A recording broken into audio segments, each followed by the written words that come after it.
Et salut à tous, c'est Jacques et aujourd'hui on se retrouve pour une nouvelle vidéo. On reprend les vidéos sur la Jupiler Pro League. Et aujourd'hui on va parler de cette 34e journée, la dernière journée avant les playoffs, qui nous aura offert de très beaux matchs, des déceptions aussi. Vous allez voir qu'il y a des équipes qui ont fait des résultats très peu attendus et qui ont sûrement dû mettre les fans en colère. Alors, on va commencer par samedi 9 du 4. Ça s'est déroulé sur les journées de samedi et dimanche. Alors samedi, il y avait le match entre l'Eupen et Ostende. Ostende s'impose 0-2 à Eupen.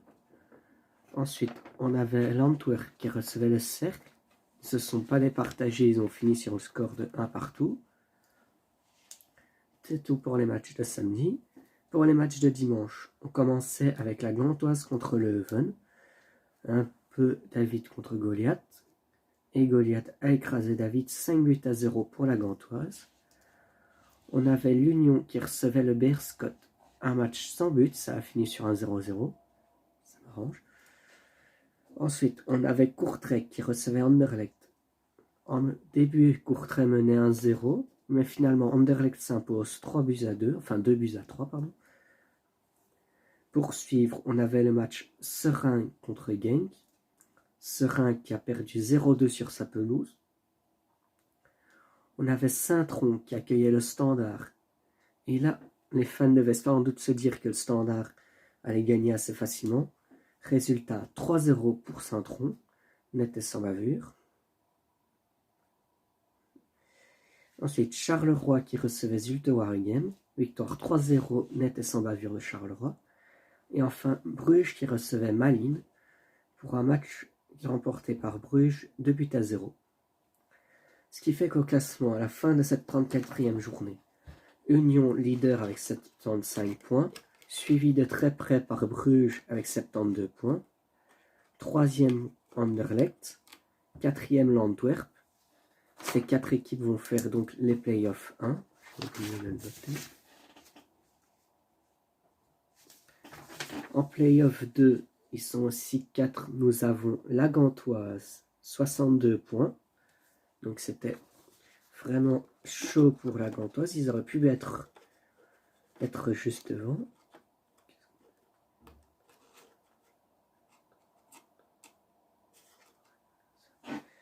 Anderlecht avait dû passer 3e en toute fin. Ensuite, 6e place, Charleroi, 54 points. Malines, 52 points. Et Genk, 51 points. Ces 3 équipes vont donc faire les playoffs 2. Et enfin, dans le ventre mou du championnat, Saint-Tron, 51 points. Ça a dû être la différence de but qui a fait que Saint-Tron soit 9e et pas 8e. En même temps, Genk avec... Qu'est-ce qu'ils avaient collé? Ah, puis ils ont mis 2-0, je me souviens. Ensuite, 10e, le Cercle, 45 points. 11e, Leuven, 41 points. 12e, Ostende, 37 points. 13e, Courtrai, 37 points aussi. Là, assez surprenant, le Standard, 14e, 36 points. Ça va hurler à Liège. 15e, Eupen, 32 points. 16e, Zulte Waregem, 32 points. 17e, barrage de relégation pour Serein. Donc potentiellement une seule saison dans l'élite et on redescend. Et enfin, l'équipe qui va redescendre visiblement, c'est le Beerscot avec 17 points. Le Beerscot qui fait une saison complètement différente par rapport à ce qu'elle avait fait l'année passée, puisque l'année passée elle avait quand même fini 5e, si j'avais bonne mémoire, à la fin de la saison régulière. Je ne sais plus quels ses résultats après la saison sont des playoffs. Et là, elle retourne en division 2. Assez compliqué pour elle. Comme on peut voir, les promus cette année, c'était Serein qui est les barrages de relégation, tout le contraire de l'Union qui est premier.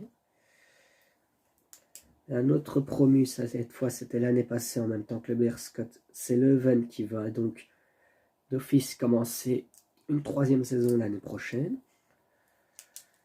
Maintenant qu'on sait qui va être rester et qui va descendre, ce qui va être intéressant de savoir, c'est qui va remporter le titre. Entre l'Union et Bruges, il n'y a que 3 points de différence. Donc en soi, ça risque d'être chaud. Si les playoffs se jouent comme sur FIFA, ça va faire qu'ils perdent tous la moitié de leurs points entre guillemets. Et alors, Union Saint-Gilloise,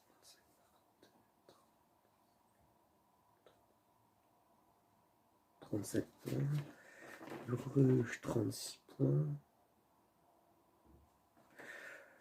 Ouais. Bruges peut encore gagner le titre. L'Union peut le gagner. Anderlecht, faudrait que Bruges et l'Union fassent des grosses défaites. Antwerp, pareil qu'Anderlecht, ils n'ont qu'un point de différence.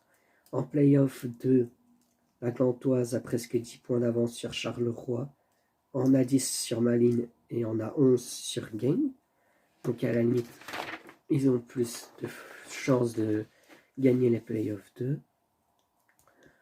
En dessous, ils ne vont pas jouer des matchs. Entre être à la 9e et la 16e place, ils ne vont rien jouer.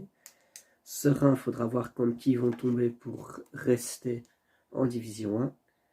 Et Berscott, eux, retournent en Division 2 la saison prochaine. Alors, pour moi, je pense que je vais voir soit l'Union, soit Bruges l'emporter. J'espère Bruges, puisque c'est le club que je supporte. Mais pour moi, probabilité, ce sont Union ou Bruges qui gagneraient. Mais on n'est pas à l'abri d'Anderlecht ou de l'Antwerp qui font des gros scores contre les autres équipes et qui donc gagnent la plupart de leurs matchs et passent devant l'Union et Bruges. C'est pas impossible. Peu probable, mais pas impossible. En playoff 2, je vois la Gantoise gagner. Genk peut aller mettre le bordel. Charleroi Malines, beaucoup moins. Serein, donc on verra qui tombe. Et le reste, c'est fini pour eux. Alors, honnêtement, il y a des équipes qui ont fait des bons résultats. Je trouve Saint-Tron 9e en gagnant 3-0 contre le Standard, quand même, hier. Leuven qui reste 11e, c'est une petite descente par rapport à l'année passée. Mais bon, je crois que c'est de la descente de la 7e à la 11e place, mais c'est pas non plus un gros problème, même comparé au Berscott. Standard, c'est une honte pour les fans sans doute qu'il soit que 14e à la fin de la saison régulière. Ça, effectivement, va y avoir des gros problèmes dans la cité ardente. Et certains vont découvrir pourquoi c'est la cité ardente. Le Cercle, le 10e, franchement, pour l'équipe que c'est pas dégueulasse. Pas que c'est une équipe de merde, mais elle est quand même beaucoup plus faible en termes de budget que son rival de Bruges.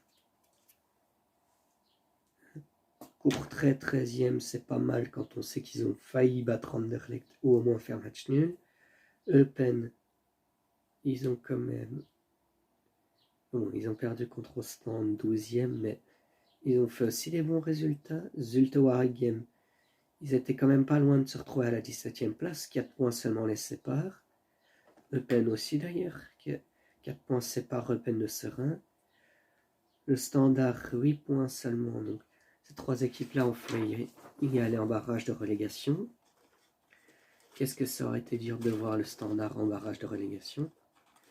Sachant pour la petite info que le Standard et Eupen, de base, n'avaient pas obtenu leur licence professionnelle en début de saison pour jouer, donc auraient dû redescendre en 4e division.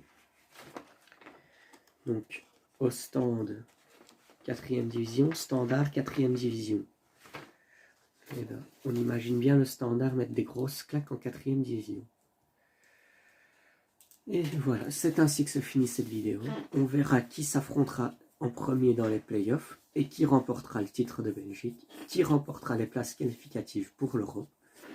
On verra ça au fil des semaines. Et moi je vous dis à bientôt pour une nouvelle vidéo. Au revoir tout le monde.